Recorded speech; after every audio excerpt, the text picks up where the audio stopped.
Hello, this is a very exciting video. You can probably tell from the title already I am finally going to be rereading Rhythm of War by Brandon Sanderson. I have been wanting to reread this since I first finished reading it in November of last year, and it's now July, so it's taken me a while to find the time, but I am making the time now to reread this and I'm very excited. I'm of course doing an immersion read. I have the audiobook of this and this is my nice floppy paperback version which I'm going to be reading. This video is going to be spoiler filled, so if you haven't read the Stormlight Archive, and if you haven't read Rhythm of War, I'm really sorry, but this video is not going to be for you. There will be tons of spoilers, and there will also be spoilers for the rest of the COSMERE as well. Now, if you haven't read everything in the COSMERE, I don't think it's a big problem for you to watch this video, but exercise caution because I will be talking about any COSMERE connections that I find as I'm reading this one, and I am hoping to tab those COSMERE connections as I move through the book because there are a lot in this one and I definitely didn't pick up on them all on my first watch. I am going to, before I get into this, Bookborn has done a couple of videos where she talks about all of the COSMERE connections that exist in this one, so I am going to watch those two videos before I get into this just to prepare myself and get myself in the right frame of mind, because obviously it's been a while since I've read a Stormlight book, and I will link her videos down in the description.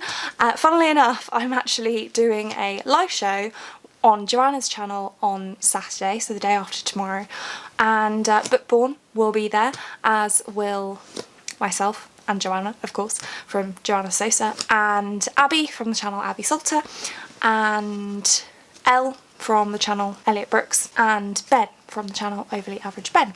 I will link them all down in the description, and we'll be talking about Vin. So the timing is just for, I mean, Vin's not from this, but you know.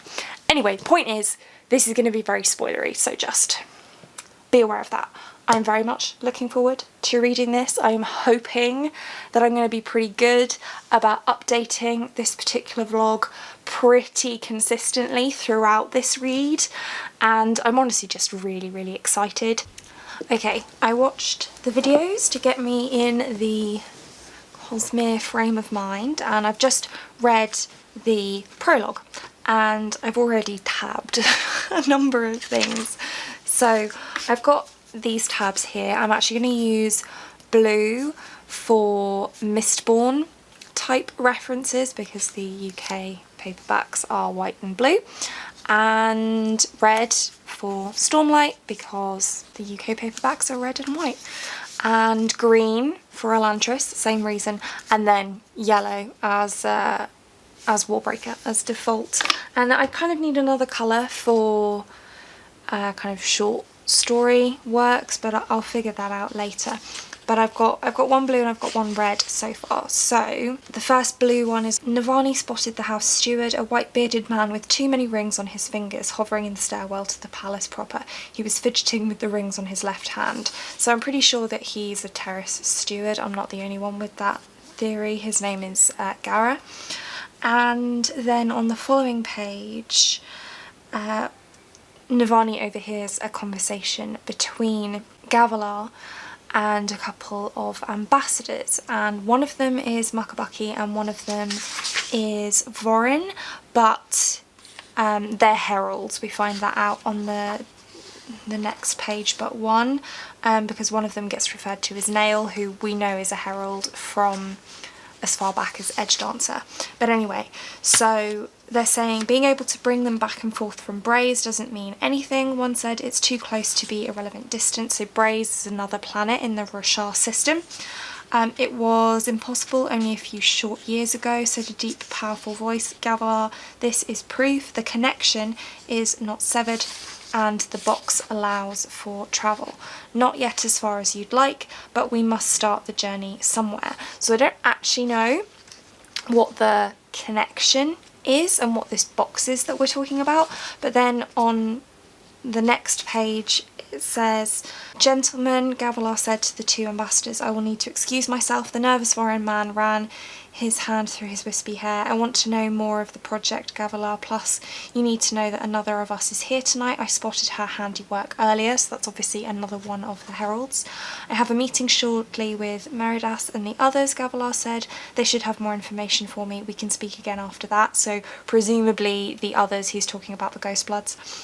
"No," the Mucky man said, his voice sharp. "I doubt we shall." "There's more here, Nail," the Vorin man said, though he followed his friend left. "This is important. I want out. This is the only way." So I feel like this is the heralds talking about wanting to get off-world, but I don't remember if we know the reason why they want to get off-world yet. And then just within a Rhythm of War context, of course, we're fighting, well, a Stormlight context and a Rhythm of War context, we are experiencing the night of Gavilar's death, this time from Navani's perspective, which is interesting because there's a huge Navani focus in this book. And having read the book, I now know that there's an awful lot about Fabrial science and void light and all that kind of thing in this book, and there's lots of reference to that straight away in the prologue. So it's all the kind of small scale foreshadowing is happening from basically page 1. And also it's so interesting to see the inside perspective of this relationship between Navani and Gavilar, because from the outside it looked like they had a really fantastic relationship, and that's certainly what we were led to believe in the earlier books, but actually Gavilar was incredibly abusive of Navani and didn't allow her to be her own person. And so, you know, it's interesting to see this other perspective. And I'm realising that this vlog is probably going to be really long, so it's possible that I'll split it into sections, but I've read the prologue so far, so we're gonna carry on. I'm actually getting hungry, so I might take a break for lunch now before I start to get into the meat of the book, and I'll check in with you later. It's obviously much later now, and I've read a fair amount more. I'm on page 126, and I have tabbed up quite a lot since I finished reading the prologue. So let's go through a few things, shall we? So, some references that I picked up on. So there's this one section with Lirin that says, "The wisdom of the heralds," Lirin replied, "we should be careful. Fragments of old manuscripts, translations of translations of translations, mentioned quick spreading diseases that had killed tens of thousands. Such things hadn't been recorded in any modern text he'd been read, but he had heard rumours of something strange to the west, a new plague, they were calling it. Details were sparse," which I don't know why, but that just made me think of Elantris and the Rayod, so I tabbed it. This next section, Kaladin and Syl are talking about how tired Kaladin is, and he says indeed he felt better when he got up and drew in a little more stormlight. And that just reminds me of Vin with pewter, like, you know, regardless of how tired or injured she is, she just draws or burns more pewter and it helps her keep going. For Kaladin, he's drawing more stormlight, so it's investiture. They're drawing upon investiture, and it's helping them to push further than they otherwise would be able to do. So I found that interesting parallel between those two characters and the way that they kind of put pressure on themselves to push further than they strictly need to, or should probably. Then the next few are kind of references to metal. So I mean, there's lots of Mistborn reference in here, but the main stuff I'm seeing right now is references to metal. So this section is Navani on the fourth bridge, thinking about how Fabrial science has made the fourth bridge possible, and it says the real advancement had come as they'd learned to use aluminium to isolate motion along a plane and even change the vectors of force. The end result was shells that could pull for a while, then be turned around, the gemstones temporarily disjoined to march back the other direction, as all the while the airship continued in a straight line. So, aluminium, and yes, I am pronouncing it aluminium because I'm British.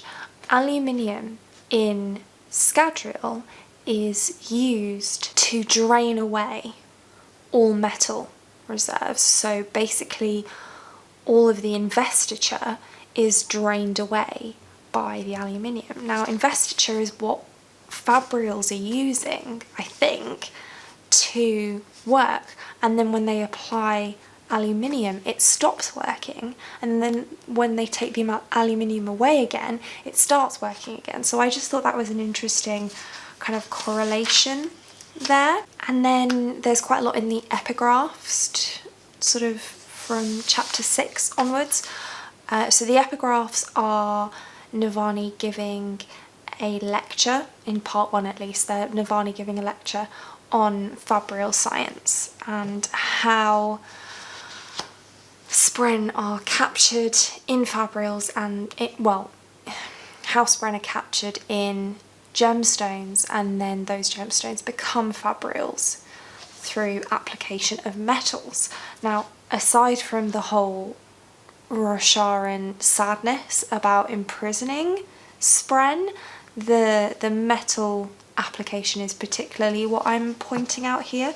So this is chapter 6. With a captured spren, you may begin designing a proper fabrial. It is a closely guarded secret of artifabrians that spren, when trapped, respond to different types of metal in different ways. A wire housing for the fabrial, called a cage, is essential to controlling the device. So spren are manifestations of investiture, and then you can use metal to determine the function of these trapped spren, and we go through and discover more about what the metals do. So the two metals of primary significance are zinc and brass, which allow you to control expression strength. This is chapter 7.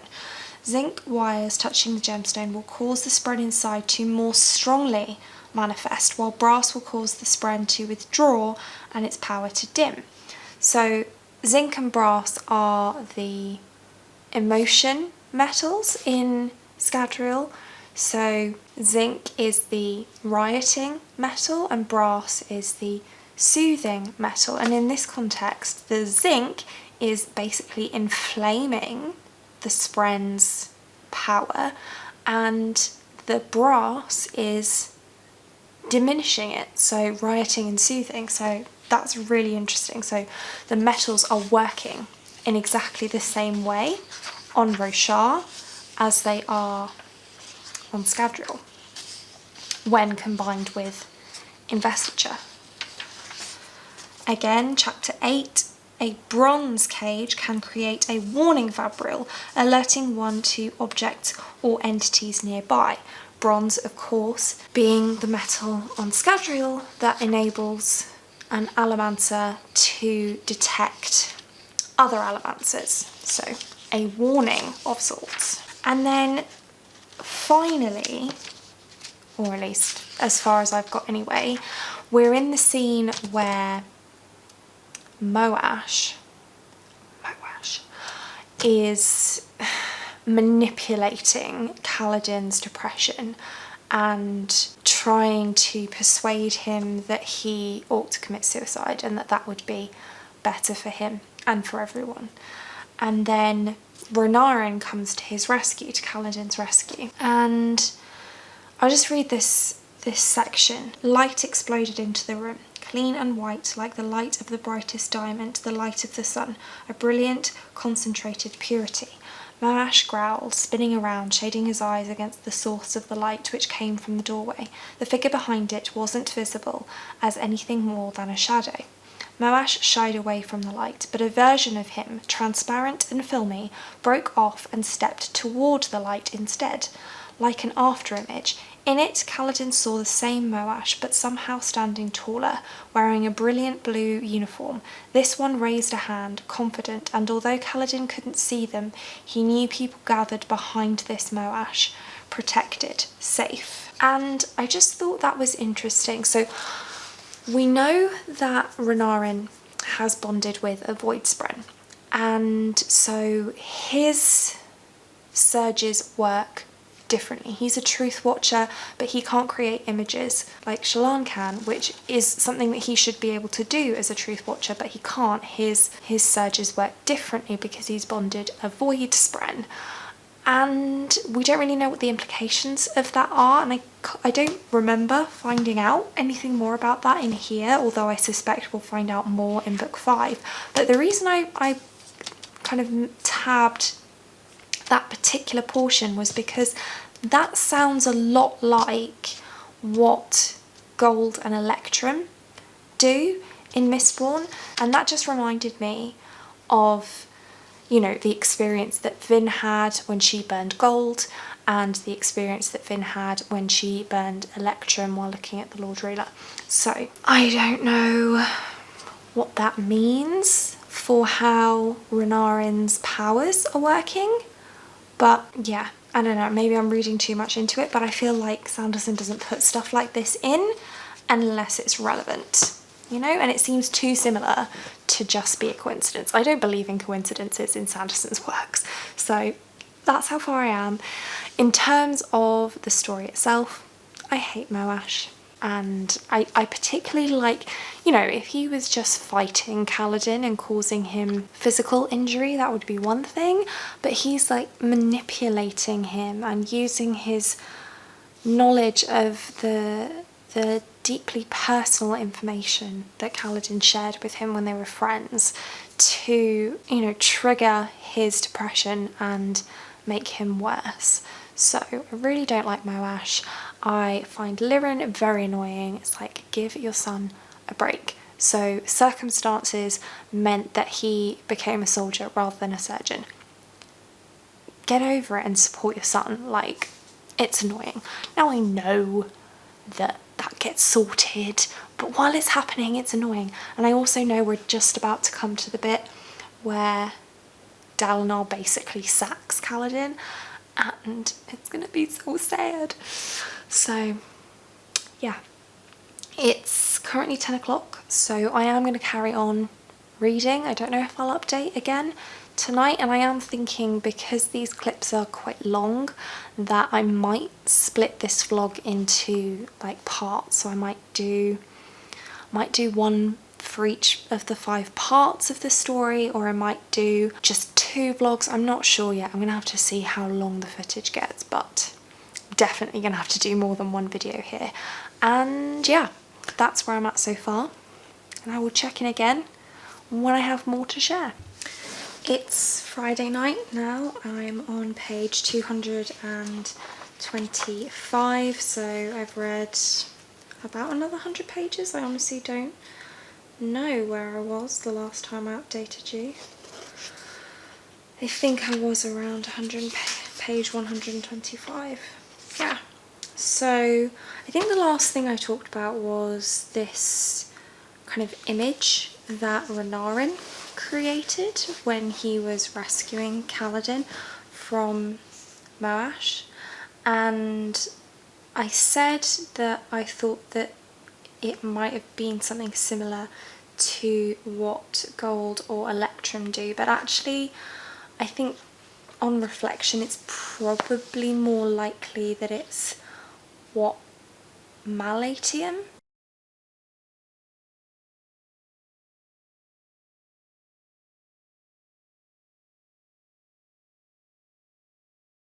Sorry, my camera stopped recording there. So I think that actually, rather than being Gold or Electrum, it's Malatium. And I'm just going to run through the COSMERE links, and then I'll talk about the last kind of bits that I've been reading. So it talks about, in the epigraph to chapter 9, a pewter cage will cause the spren of your fabrial to express its attribute in force. A flame spren, for example, will create heat, so on. Which of course that's the same as what, it's kind of the same as what pewter does in Scadrial for allomancers. That, I think, is a point worth noting that I don't think I've mentioned previously. These metals are working in the same ways as allomancy, not necessarily the same as feruchemy, but actually we know that hemalurgy is important in the COSMERE. So I just want to check on the copper mind. Yeah, I mean, hemalurgy works in a very similar way to allomancy, so it might be that it's actually working more like hemalurgy than like allomancy. We'll see. Then in chapter 9 also, I think. Yeah, I think so. When Shallan is reading through the book that she took from that she found in Iale's room, she finds the writing Nalethis, Scadarial and Taldane, which clearly are actually Nalthis, Scadrial and Taldane, which are planets that we know in the COSMERE. And there's also reference to Thydakar, which of course we now know is one of Kaladin's, not Kaladin, Kelsia's aliases. Chapter 10, epigraph, a tin cage will cause the fabrial to diminish nearby attributes. Which is actually the opposite of what you would think that tin would do, so that's an interesting one. Then chapter 11, epigraph, an iron cage will create an attractor, a fabrial that draws specific elements to itself, so iron pull. New discoveries lead us to believe it is possible to create a repeller fabrial, but we do not know yet the metal to use to achieve this feat. Of course, we know it will be steel push. So that's interesting. I'm really trying to catch as many of these for you as I can, but I will inevitably miss some, so if you've noticed any that I've missed, please do feel free to pop them in the comments section. Then of course, when Shallan is meeting with Mraize in the garden, his chicken is hunting. Clearly it's not actually a chicken, it's one of the aviaries from... Aviaries? Is that what they're called? I think that's what they're called. I might be saying that wrong. Anyway, they're from the planet First of the Sun, which is from the novella 6th of the Dusk, and Sanderson has mentioned in live shows previously that Rosharans just call any bird that they're unfamiliar with a chicken. So it's not actually a chicken. They're kind of more like parrots, really. I mean, this one is green. Then Mraize clarifies the terminology and confirms that Nalthis and Scadarial are actually Nalthis and Scadrial. Then this section has a lot in it, and I ended up in a coppermind hole because this is actually the second time the word connected or connection with capitals is used. I didn't mark the first one, I kind of wish I had now. But he says, the same limitation restrains people who are themselves heavily invested. Radiant Spren, anyone connected to Roshar is bound by these laws and cannot travel further than Ashin or Braze. You are imprisoned here, Radiant.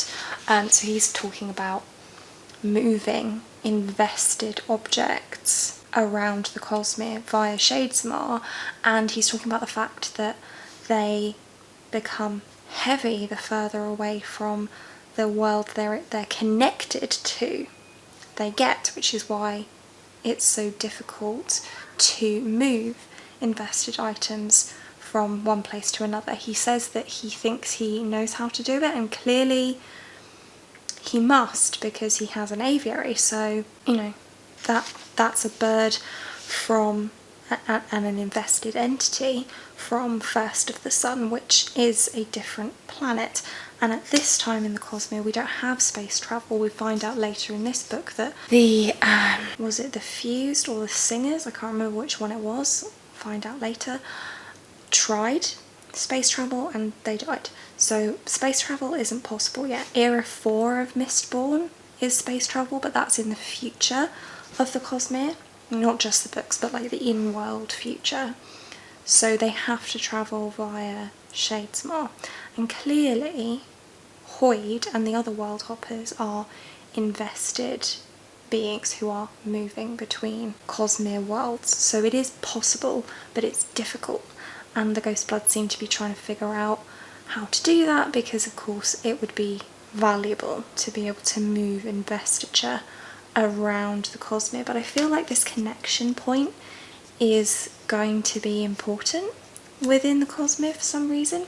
I don't know why yet, but I just feel like it is. And so I thought that was interesting, and if anybody has any theories about any of that, let me know.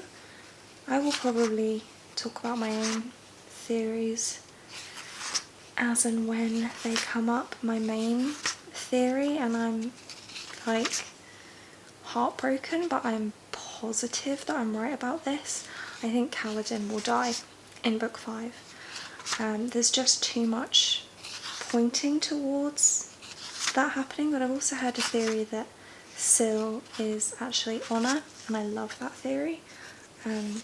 So I hope that one's true. And then of course there is the fight scene between Kaladin and Xyle, wherein Xyle is of course using Awakening. He's fighting with the bed or the sheets, whatever they are, and he's clearly infusing them with breath and using them to help him. He says, "So I won't hold my breaths, waiting for her to arrive," when referring to Azure, who is Vivenna.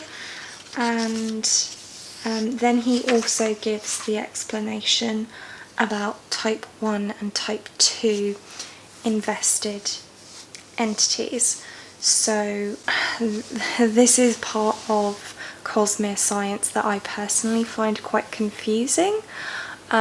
So he gives the example of Spren being a type 1 invested being because they have come into power on their own, whereas type 2 invested beings are beings who have been infused or infused themselves with investiture and then died, and that investiture fusation has meant that they haven't really died. They remain alive in the cognitive realm, and then they can be pinned to a body in the physical realm. If they're lucky, he says it can be even their own body, as with the returned. So the returned are probably an easy example of that, because they are pinned to their physical human body. Sorry, there's a like little fly thing. They're pinned to their human body by a divine breath from, what's their shard's name? Endowment, I think. Oh no, I just lost my page. No, I didn't. It's fine. And there's a name for cognitive shadow. So type 2 invested entities are cognitive shadows. And then I can't remember what number, I think type 4 are the invested inanimate objects, like Nightblood, everybody's favourite character. So yeah, it's all very interesting. I feel like, I mean, you can see there are quite a lot of post-its. Quite a lot of post-its here now, a lot of post-its, tabs here now. So there are lots of COSMERE implications in this book. Kaladin has been relieved of active duty. It's so sad. And I mean, it was the right thing, but I don't really think that Dalinar went about it the right way. I feel like I suffer with depression myself. I feel like it's already so hard as someone with depression to be motivated to do anything, and you just feel tired. Kaladin talks about feeling so tired, but he's so motivated to protect his men, and it's not working very well for him because he's struggling so hard with his mental health. But I feel like taking away his purpose is not the way to go, and then saying, well, you can choose what you want to do. When you're in that state, you don't want to do anything, and it's your habits that keep you going, and taking that away from him, whilst necessary, I don't think it was the best way to go. I think that, I mean, Kaladin is always the character that I find the most interesting and the most engaging, and the one that I'm most intrigued to read about. I don't really feel like plot-wise much else has happened other than what's happening with Kaladin. That's kind of been the focus, really, of the last 100 pages, apart from that conversation with Mraize, which of course, you know, sets up what Shallan is going to be doing in this book. She's going to be going to Shadesmar, going to Lasting Integrity to track down Rastaris, who is actually Kalek, and kill him, but not kill him, like trap him in a gem, but that doesn't want to end up happening. So, you know, it sets up all of that, but really I feel like Sanderson had that bit in there to really just drop a whole load of COSMERE stuff into this like early portion of the book, because there was just so much going on there COSMERE wise. Right then, so I've made it to the end of part 1 and the first set of interludes, and I don't think there are really any extra COSMERE implications for me to tell you about, but I do have a lot of footage already, so I think I am going to go ahead and do this vlog in 5 parts, which might be overkill for some people, but I really am enjoying this reread, and I'm enjoying talking about these COSMERE links and the potential implications of them with you. So I'm going to go ahead and split this up into 5. I really enjoy the Syl interlude. I really enjoy having her perspective, and I hope that we get more of that in future books, or maybe just one more book. I don't know how many more books Syl is going to appear for. I am unfortunately pretty convinced that Kaladin is going to die in book 5, but we'll see. That doesn't necessarily mean that we'll lose Syl, and I might be wrong, but I'm pretty sure I'm right.